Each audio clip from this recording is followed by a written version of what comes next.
Est-ce que tu te rappelles du divorce d'Hakimi, le footballeur marocain? Au moment de leur séparation, son ex-femme aurait demandé la moitié de sa fortune, mais elle se serait retrouvée sans rien parce qu'Hakimi aurait tout mis au nom de sa mère. Beaucoup ont applaudi son geste tandis que d'autres l'ont critiqué, mais la vraie question, c'est est-ce qu'en France, c'est possible de faire la même chose? La réponse va sans doute te surprendre et avant qu'on te la donne, pense à t'abonner, ici on t'aide à mieux gérer ton argent et à éviter de faire certaines erreurs financières, que tu sois célibataire ou en couple. Alors déjà pour commencer, petit résumé de l'histoire d'Hakimi. Il divorce avec sa femme Hiba Abouk, elle demande la moitié de sa fortune, mais elle découvre qu'il n'a rien à partager car il a tout mis au nom de sa maman.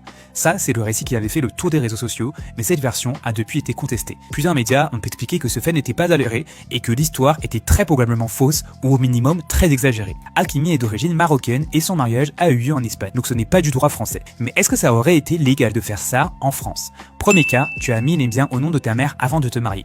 Si tu divorces, les biens ne seront pas à partager puisqu'ils ne sont pas à ton nom. En revanche, si durant ton mariage tu continues à payer, gérer et profiter du bien comme c'était le tien et que tu as fait tout ça pour cacher ton patrimoine, le juge peut considérer que c'est une dissimulation et mener une enquête pour établir si ton ex a droit à une part. Deuxième cas, tu es déjà marié et là tu décides de transférer ton argent, tes biens et ton business au nom de ta maman, d'un frère ou d'un ami pour éviter qu'il soit partagé avec ton ex-conjoint. En France, faire ça, c'est tout simplement illégal. Ça peut être considéré comme une fraude aux droits du conjoint.